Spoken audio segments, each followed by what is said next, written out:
మోహన్ లాల్ గారి సినిమాలు కూడా ప్రభాస్ ఎలా కనిపించాడు అన్న?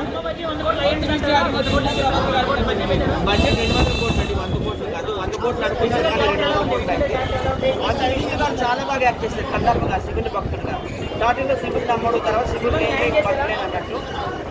ప్రభాస్ గారు కూడా ఒక రుద్ర మహర్షిగా, రుద్ర సీటుగా చాలా బాగా చేశారు. శివుడిగా, రాజనగర్ పార్వతిగా. మోహన్ బాబు గారు చాలా బాగా చేశారండి. మహాదేవ సనాతన ధర్మాన్ని మనం పరిరక్షించుకోవాలి, సనాతన ధర్మాన్ని కాపాడుకోవాలి.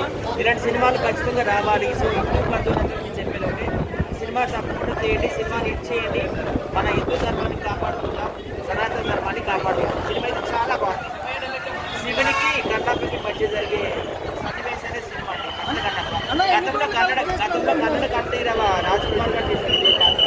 ఆ తర్వాత రెబల్ స్టార్ కృష్ణాల్ గారు, బాబుడి గారు డైరెక్షన్ భక్తులు పడేశారు. ఇప్పుడు విష్ణు కూడా వాళ్ళకి ఏం తగ్గినట్లేదంటే అంతా బాగానే చేశారు. అలాగే మోహన్ బాబు గారి వారసులు మనవరు మనవరాలు కూడా ఇందులో చిన్న పాత్ర చేశారు.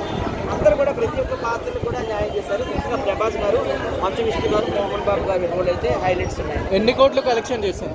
500 కోట్లు రావాలని కోరుకుంటున్నాను. ఎందుకంటే ఈ బడ్జెట్ పాపం 200 కోట్లు కదా, 500 కోట్లు రావాలి. ఇలాంటి సినిమాలకు అందరూ కూడా సపోర్ట్ చేయాలి. హిందూ బంధువులందరికీ నేను చెప్పాను ఈ రిక్వెస్ట్. అది విఎఫ్ఎక్స్ వర్క్ ఎలా ఉందన్న ఇందులో? అన్నీ బాగున్నాయి నిజంగా. న్యూజిలాండ్ అందాలైతే అసలు 2 కళ్ళు సరిపోలేదు, అంత బాగా చేశారు. రొమాన్స్ ఏం అంతగా లేదు, కాకపోతే అక్కడ గోలింగ్ చేస్తారు కానీ ఏం లేదు. రొమాన్స్ అంత భక్తి గురించి అంత భక్తి, శివునికి కన్నప్పకి మధ్య జరిగే భక్తి అంతే. Thank you.